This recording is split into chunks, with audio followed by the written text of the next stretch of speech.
Don't be in a hurry to have your children start learning AI just yet. Don't let them become guinea pigs, because many professionals in the industry haven't fully figured out how to approach it properly. They're treating AI as merely a tool for finding answers and passing that on to children. It's like having calculators. Why should we still learn that 1 plus 1 equals 2 or memorize the multiplication tables? The reason is simple.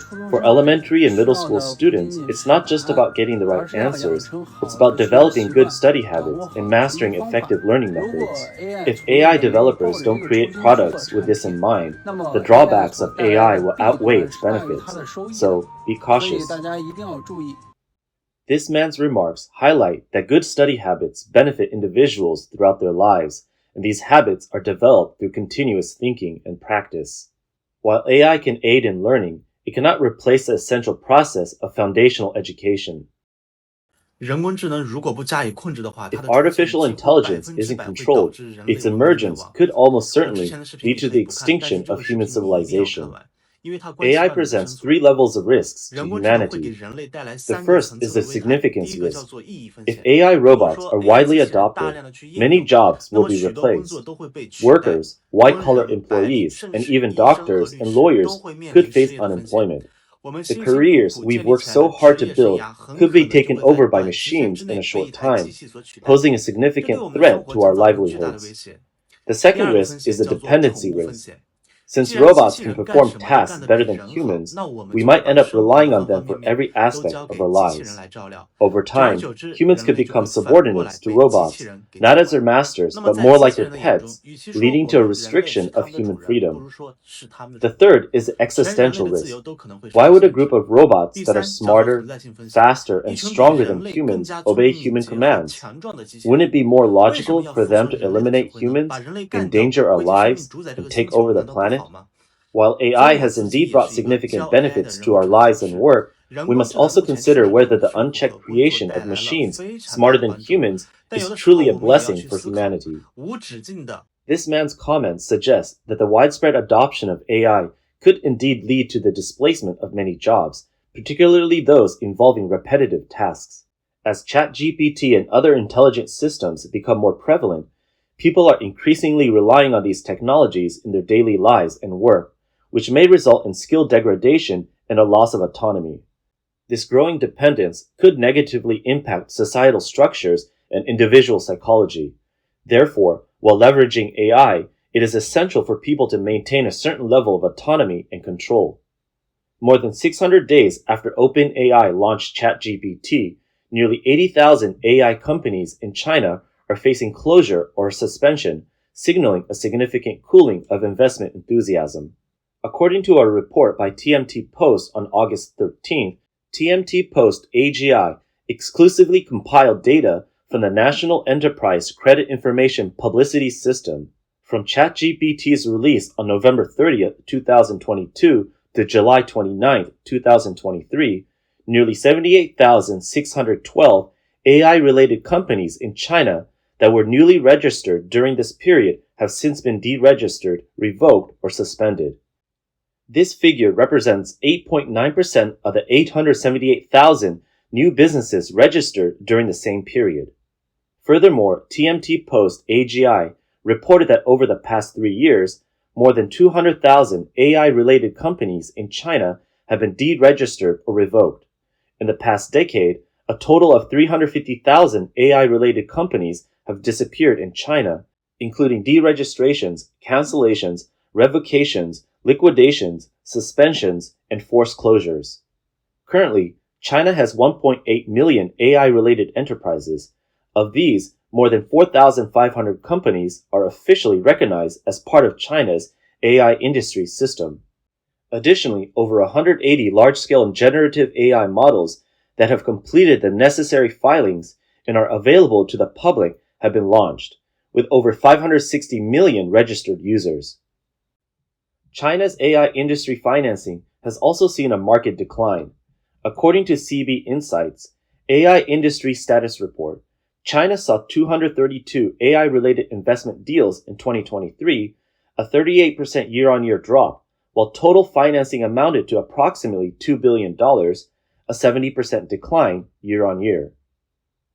The report notes that the generative AI sector is currently facing significant challenges, including high costs for computing power, substantial research and development expenses, and difficulties in achieving profitability. Sogou founder Wang Xiaochun previously mentioned that China's AI large-scale model market is headed for a phase of elimination, with potentially fewer than 5 companies remaining in the top tier. Baidu chairman Robin Li expressed that many of the large models are essentially reinventing the wheel, stating that the 100-model battle is a waste of social resources. He also noted that out of the more than 200 models in China, none are widely used, and no single company can dominate all the opportunities in the large model era. Li believes that competition is natural. Wherever a new opportunity arises, there is inevitably a rush, followed by a natural process of elimination, which is entirely normal.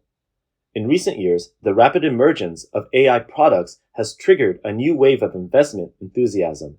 Scale AI founder Alexander Wang remarked that the US is leading in the AI competition, with China's AI models largely being replicas of American models. The AI field is generally recognized as being built on 3 fundamental pillars: computing power, algorithms, and data. Regarding computing power, no large model can operate without chips from the US company NVIDIA, nor can they function without the high-quality data labeling services provided by Scale AI. Some have likened NVIDIA to the shovel seller of computing power and Scale AI to the shovel seller of data. As the founder and CEO of Scale AI, Wang warns that the US should be vigilant about how China is using the internet and overseas data. Currently, China's AI models are primarily imitating the US approach. Zhou Hongyi, founder of the Chinese cybersecurity company Qihoo 360, acknowledges that China primarily focuses on application development in the AI sector. He noted that China might catch up within 1 or 2 years once the US AI companies open source the technology, although computing power could still pose a significant barrier. Mr. Wang highlighted that China utilizes the concept of data factories, where the data of over 1 billion Chinese citizens is exploited for AI model training, such as in facial recognition and self-driving technologies. However, the results have not lived up to expectations. Dr. Jason Ma, an AI expert with over 20 years of experience, classifies AI large models and their products into 2 categories: specialized models and general models. Specialized models, such as Google Translation and Microsoft's text-to-speech, are designated to perform specific functions. These models are based on deep learning AI technology and focus on completing single tasks, which exemplifies the nature of specialized AI. In contrast, large language models like OpenAI's GPT 3.5 and GPT-4 can manage a wide range of language-related tasks. These models can translate between 100 languages, convert natural language into programming languages, such as C and Python, and perform tasks like writing, mathematical calculations, programming, and even creative brainstorming. These models possess extensive knowledge and capabilities representing the concept of general AI. Japanese electronics engineer Lee Ji-shin remarked, "No matter how advanced AI becomes, it still relies on extensive data training and support. In countries governed by law, people are generally vigilant about protecting their private information, making it challenging for large tech companies to amass the personal data necessary for AI training." However, in China, where the government faces little accountability, the CCP can freely utilize citizens' private information for big data training, giving them a significant advantage in AI development. For example, the CCP's surveillance and internet censorship technologies far exceed those of other nations. The 2023 Artificial Intelligence Index report by Stanford University states, AI is expected to become an integral part of economic and military power in the near future. The development of AI is poised to reshape the geopolitical landscape. To curb the CCP's advancements in AI technology, the US has imposed export controls on high-end chips, limiting China's access to advanced computing hardware. These restrictions impact China's ability to develop and maintain supercomputers and produce advanced semiconductors for military and other purposes. A year ago, NVIDIA designed the A800 and H800 chips specifically for the Chinese market. Although these chips operate at slower speeds, they still enable Chinese companies to train AI models. However, new regulations from the U.S. Department of Commerce introduced last year further restricts the sales of these chips, requiring export licenses for any hardware that meets specific processing performance criteria. Additionally, China's large language models may be used by the CCP military, particularly in the areas of cognitive and information warfare. Josh Bauman, an analyst at the U.S. Air Force's China Aerospace Studies Institute, mentioned in his August 21st paper, China's ChatGPT War, that, in the words of Frederick Ingalls, generative AI will cause changes or even revolutions in warfare. Bauman highlighted that the CCP military intends to integrate AI technology into its operations, observing a growing number of AI-related articles in recent Chinese military journals. He quoted retired Major General Hu Xiaofeng from the National Defense University, who asserted that cutting-edge AI technologies, such as ChatGPT, will inevitably find applications in the military domain. Bauman stated that while CCP military media acknowledged the inevitable use of ChatGPT in warfare, there is no rush to integrate it extensively into military operations anytime soon. He identified three major issues requiring careful consideration: dataset creation, optimization, and low trust in the technology. He also raised concerns about China's censorship, noting, although not addressed by the PLA media, there is the additional issue of the Chinese Communist Party itself. Programs that might allow negative comments about the party are unlikely to be permitted, which could limit the overall effectiveness of generative AI. Bauman believes that, similar to the US, the CCP is cautious about rapidly integrating AI technology due to the numerous potential pitfalls associated with its use in warfare. According to a report by Voice of America on April 6, Microsoft's Threat Intelligence Center revealed that China is intensifying its use of AI-generated content and fake social media accounts to incite division within the US and other regions. Clint Watts, general manager of Microsoft's Threat Intelligence Center, said in the report, China is using fake social media accounts to poll voters on what divides them most to sow division and possibly influence the outcome of the US presidential election in its favor. He added, China has also increased its use of AI-generated content to further its objectives globally, including in the US. Watts noted that Microsoft observed a surge in AI-generated content being used to enhance Chinese online influence campaigns targeting Taiwan's presidential election in January. Additionally, the Financial Times reported that the CCP has intensified its censorship of large AI language models, scrutinizing their responses to various questions, many of which pertain to politically sensitive issues for the party. According to sources cited in the report, the Cyberspace Administration of China, CAC, has mandated that major tech companies and AI startups, including ByteDance, Alibaba, Moonshot, and 01.ai, participate in compulsory government reviews of AI models. These reviews assess not only the responses to a range of questions, but also the training data and other security protocols. An employee from an AI company in Hangzhou reported that the CAC has a dedicated team responsible for conducting these tests. The team performs the review in a conference room, and the company's large language model initially failed the review for reasons that were not entirely clear. After several months of adjustments, with insights from industry colleagues, the model passed the review on its second attempt. The report highlights that the stringent approval process has compelled AI companies to swiftly master how to conduct thorough reviews of their large language models. An employee from an AI startup in Beijing noted that their foundational model was too unconstrained in its responses, making rigorous security filtering essential. This process involves removing problematic information from the training data and creating a database of sensitive keywords. China's AI Enterprise Operational Guidelines, issued in February this year, stipulate that AI companies must compile thousands of sensitive keywords and questions that contravene socialist core values, such as inciting subversion of state power or undermining national unity. These sensitive keyword databases must be updated weekly.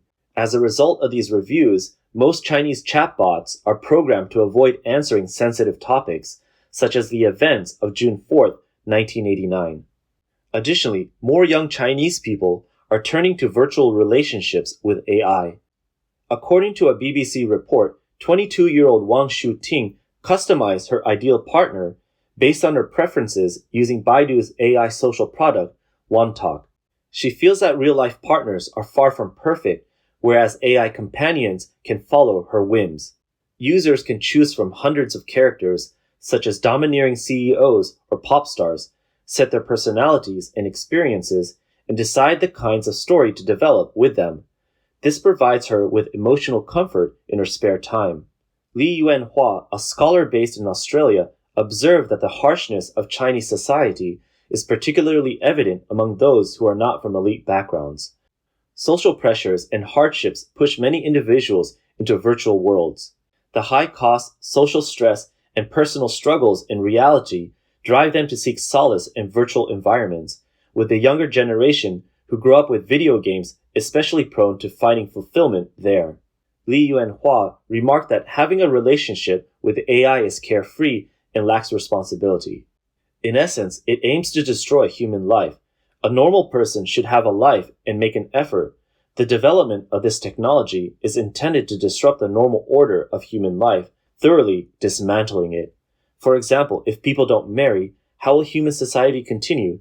Disrupting the natural order of human life effectively aims to replace it entirely. According to Techstar, the official financial news platform of Jimian, several major Chinese tech companies have launched a total of 9 AI products and services this year. These include Tencent Music's Unaccompanied app, Tencent Reading's Dream Island app, Douyin's Douyin Mood, Weibo's Star AI Emotional Chat, Meituan's Wow app, and Kuai Shou's AI Xiao Kuai. Baidu leads with 4 AI social products: Small Chat Planet, Sin Club, Wise AI, and OneTalk. Unmarried millennial Xin Jia told Sound of Hope, "I believe the rise of AI is not just about creating new technology. It reflects a deeper issue, the lack of genuine human connection and unmet emotional needs. Before AI, there were alternatives like romance games where you could interact with characters, satisfying those desires. Many people become obsessed with characters in movies or animations, which also reflects this need. Humans have inherent emotional needs, but sometimes interacting with a man can feel like dealing with a block of wood. So why bother if he can't meet your emotional needs?" Xinjia believes that dating AI cannot replace real-life relationships, as physical touch, hugs, and emotional comfort between people are irreplaceable by AI.